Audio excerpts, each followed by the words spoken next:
উত্তাল এই মুহূর্তে ধানমন্ডি 32 আপনাদেরকে একটা ফুটেজ দেখাচ্ছি। সেইখানে আসলে এই মুহূর্তে কি ঘটছে আমরা দেখতে পাচ্ছি। এই মুহূর্তে ধানমন্ডি 32 নম্বরে রাত থেকেই ভয়াবহ পরিস্থিতি করছে আওয়ামী লীগ কর্মীরা। রাজপথে লক্ষ লক্ষ কর্মী নামে ধ্বংসলীলা সারা দেশে।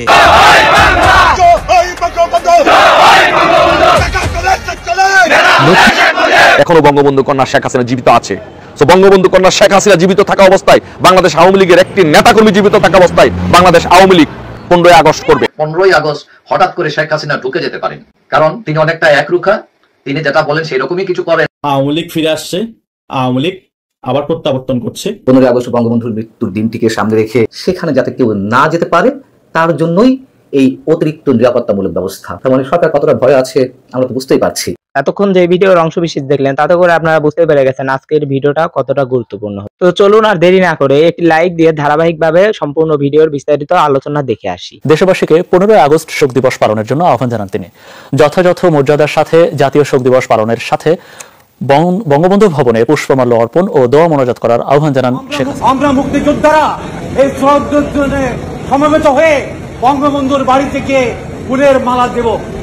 আপনাকে রাজি আছেন? আওয়ামী লীগ যদি 15ই আগস্ট উপলক্ষে শোক দিবস উপলক্ষে যদি কোনো মিটিং মিছিল করে বা র্যালি করে তাহলে তাদের বিরুদ্ধে ব্যবস্থা নেওয়া হবে।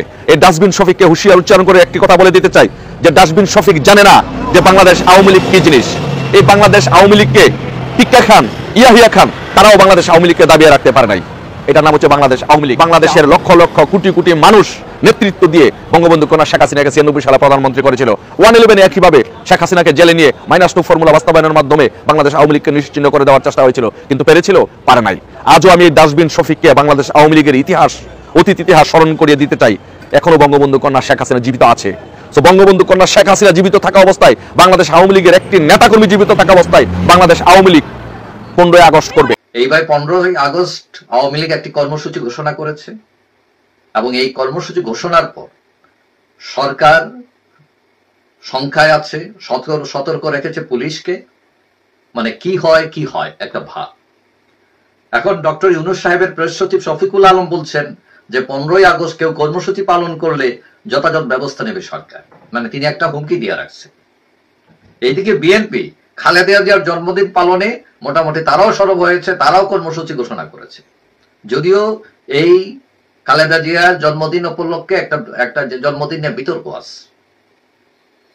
এখন এই যে 15ই আগস্ট, সেই 15ই আগস্ট কি হয়, আওয়ামী লীগ কি করে, যেটা করবে সেটা হলো শটডাউন সে করবে, এটা নিশ্চিত।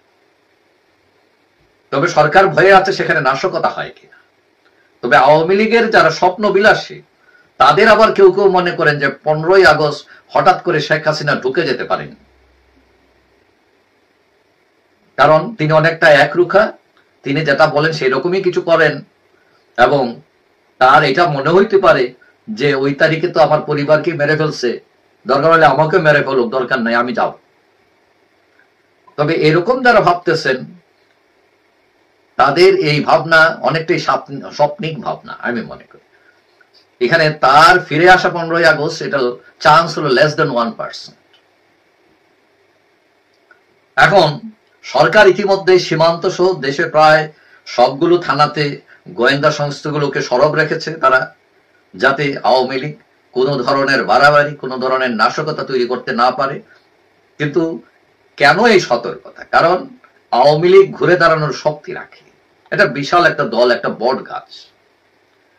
এবং আমরা যদি দেখি কিছুদিন আগেই গোপালগঞ্জে যে ঘটনা ঘটলো, যে একদম আর্মি, বিজেপি, পুলিশ, একদম ওই যে কি বলা যায় পুলিশ টুলিশ সহ সবাইকে আইনা এইখানে এই পরিস্থিতি সামাল দেওয়া লাগছে, নাকানি চুবানি খাওয়াই ফেলছে। সুতরাং সারা দেশে যদি তারা সরব হয় একসাথে তাহলে অবস্থা 12টা থেকে 14টা বাজে যেতে পারে। একটি আন্দোলনের ছক আঁকতে হবে। প্রত্যেকটা মহানগর, জেলা, উপজেলা কেন্দ্রিক যত নেতা আছে, এমপি আছে, সকলকে নিজ দায়িত্বে করতে হবে শেখ হাসিনার নির্দেশ ছাড়াই। এখন যদি ওই সকল নেতারা চিন্তা করে আমরা আহামরি টাকা কামিয়েছি, এখন ওই টাকা দিয়ে আর বাঁচবো কয়দিন, আওয়ামী লীগ ক্ষমতা আসতে 20 বছর লেগে যাবে, ওই টাকা দিয়ে আমার আজীবন চলে যাবে, মৃত্যুর আগ পর্যন্ত আমরা বিদেশে বসে থাকি, আর এসব চিন্তা করে লাভ না, রাজনীতি চিন্তা করে লাভ নাই। ওই চিন্তা থাকলে আর আওয়ামী লীগের ফিরে আসা খুব ইজিলি সম্ভব হবে না। নিজ দায়িত্বে ওই সকল এমপি, মন্ত্রী, উপজেলা চেয়ারম্যান, কমিশনার বলেন, মেয়র বলেন, যে সকল নেতারা বিদেশে আছে টাকা কামিয়েছে, কর্মীদের সাথে যোগসাজশ করে তাদেরকে নিজ দায়িত্বে ফান্ডিং করে তাদেরকে মনোবল বাড়িয়ে টেলিগ্রাম, হোয়াটসঅ্যাপের উপর বেশি ডিপেন্ডেন্ট না হয়ে রাজপথে কিভাবে নামাবেন সে প্রক্রিয়া এক্ষুনি শুরু করা দরকার। কারণ আওয়ামী লীগের কাছে এখন পথেরটাই খোলা, এসপার না হয় ওসপা। আওয়ামী লীগের সকল নেতাকর্মীর দেওয়ালে এখন পিঠ থেকে গিয়েছে। এখন তারা নিজ দায়িত্বে অনেক কর্মী নামতে চাইলেও পারছে না। তাদের ফান্ডিং এর অভাব, তাদের সংগঠিত হওয়ার অভাব, তাদের মনোবল চাঙ্গা নেই, এবং তাদের আরো আনুষঙ্গিক অনেক বিষয় আছে ফ্যামিলির চাপের কারণে, এবং তাদের বউ বাচ্চা তাদেরকে চালাবে জেলে গেলে। এই সকল ব্যাপারগুলো চিন্তা করে অনেকে মনে মনে আওয়ামী লীগ করলো, ফেসবুকে ভয়ে পোস্ট দিচ্ছে না, আইডি ডিএক্টিভ করে রাখছে, মাঝে মধ্যে চুরি করে হোয়াটসঅ্যাপ আর টেলিগ্রামে ঢুকে ঢুকে কিছু শুনে চুপ থাকে। রাজপথে নামা মনোবল তারা হারিয়ে ফেলেছে। এই 20-30 জন 50-100 জন মানুষ ঝটিকা মিছিল দিবে, আবার অ্যারেস্ট হবে, লিফলেট কিছু বিতরণ করবে নিজের প্রচার প্রচারণার জন্য, তারপরে চুপচাপ ঘরের ভিতর কিছু প্রোগ্রাম করে এগুলা ছাড়া হবে। এভাবে করে অনেক বছর পার করে দিতে পারবে। আওয়ামী লীগ আছে, আওয়ামী লীগ একটা শক্তি হিসেবে দেখাতে পারবে, কিন্তু রাজপথে নামা ছাড়া কোনো কিছু বাংলাদেশে এ পর্যন্ত কোনো রাজনৈতিক দল হাসিল করতে পেরেছে তার কোনো ইতিহাস নেই এবং কোনো রেকর্ডও নেই। তাই আমাদের যা কিছু হাসিল করতে হবে আন্দোলনের মাধ্যমে, আওয়ামী লীগের যা কিছু হাসিল করতে হবে রাজপথে নামার মাধ্যমে। আর রাজপথে নেমে আন্দোলনের মাধ্যমে যদি কিছু হাসিল করতে হয়, তাহলে কেন্দ্রীয় যে সকল নেতারা আছে, যে সকল এমপি মন্ত্রী হাজার হাজার কোটি টাকা বিদেশে পাচার করেছে, টাকা কামিয়েছে, কর্মীদেরকে ব্যবহার করে, তাদেরকে নিজ দায়িত্বে অনেক গুরু দায়িত্ব পালন করতে হবে। তাদেরকে মনে করতে হবে এটা আমার নিজের দল, এই দলটা করে আমি আজকে এই জায়গায় এসেছি, মৃত্যুর আগ পর্যন্ত এই দলের জন্য করে যাব, লড়ে যাব। ওই চিন্তা যদি তাদের মাথায় আসে, কর্মীদেরকে একটু দেখা শুরু করে, মনোবল চাঙ্গা শুরু করে, কর্মীদের ফ্যামিলির দায়িত্ব নেওয়া শুরু করে, ভাই হাজার হাজার কোটি টাকা কামিয়েছেন, এরকম 400-500 ফ্যামিলির দায়িত্ব যদি আপনি নিতে চান, নেন, সমস্যা কোথায়? এই জামাত ইসলামকে যতই গালিগালাজ করি, তাদের সাংগঠনিকভাবে তারা অনেক কিছুই স্ট্রং।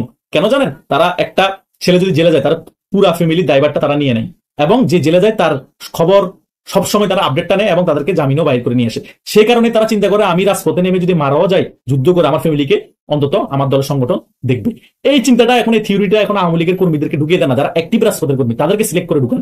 একজন এমপির আন্ডারে অন্তত 500 জনকে এরকম সিলেক্ট করেন, 1000 করে সিলেক্ট করে তার ফ্যামিলিকে প্রতি মাসে জেলে গেলে আপনাকে 15,000 বা 10,000 করে দেয়া হবে, তোমার ফ্যামিলিকে আমি দেখবো। কয় টাকা যাবে? এরকম একটা বছর করেন না, আপনার ধরো 10 কোটি টাকা গেলে একটা এমপি হাজার হাজার কোটি টাকা কামিয়েছেন না।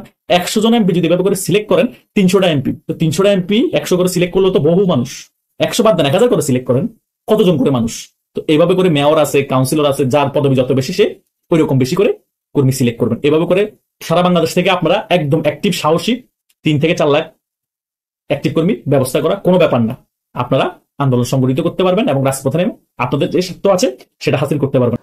15 আগস্ট বঙ্গবন্ধুর মৃত্যুর দিনটিকে সামনে রেখে সাধারণ মানুষ সেখানে শ্রদ্ধা জানাতে গেলে তাদের নিরাপত্তা দেওয়া হবে, এটিতে মনে করার কোনো কারণ নেই। বরং সেখানে যাতে কেউ না যেতে পারে তার জন্যই এই অতিরিক্ত নিরাপত্তামূলক ব্যবস্থা। তার মানে সরকার কতটা ভয় আছে আমরা তো বুঝতেই পারছি। এর আগে 15 আগস্ট জাতীয় শোক দিবস বা শোক দিবস পালনের জন্য আহ্বান জানিয়েছেন শেখ হাসিনার পুত্র সজীব ওয়াজেদ জয়। তারও আগে প্রধান উপদেষ্টা প্রেস সচিব তিনি কয়েকজন সাংবাদিকের সঙ্গে একান্ত সাক্ষাৎকারে কি বলছিলেন সে বিষয়ে আমি আপনাদেরকে জানিয়েছি। তিনি বলেছেন যে বর্তমানে আওয়ামী লীগের কার্যক্রম নিষিদ্ধ।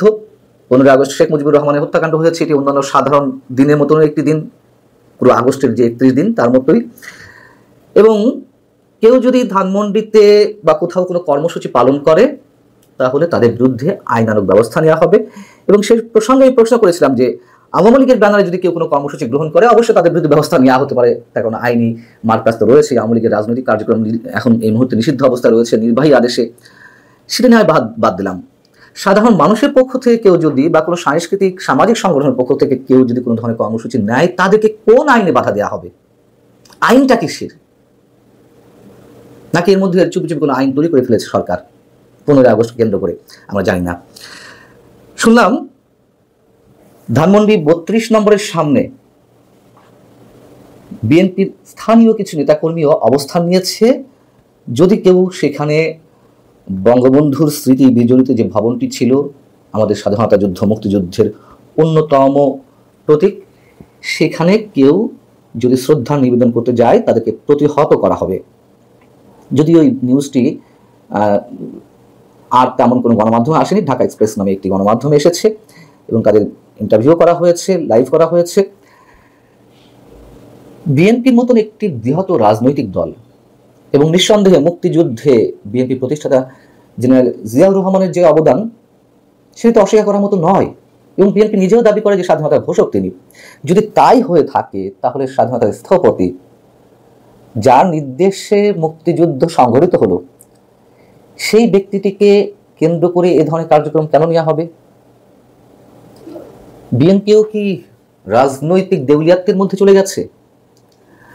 যখন 5 ফেব্রুয়ারি বঙ্গবন্ধুর বাড়িটি বুলডোজার দিয়ে গুড়িয়ে দেওয়া হলো উপদেষ্টাদের কারো নির্দেশে, সরকারের প্রত্যক্ষ সহযোগিতায়, আমরা জানি যে বিএনপি 5-6 মোটামুটি এই 2 দিন একেবারেই চুপচাপ ছিল। হঠাৎ করে গভীর এক রাতে বিএনপি একটি বিবৃতি দিল দায়সারা গোছে।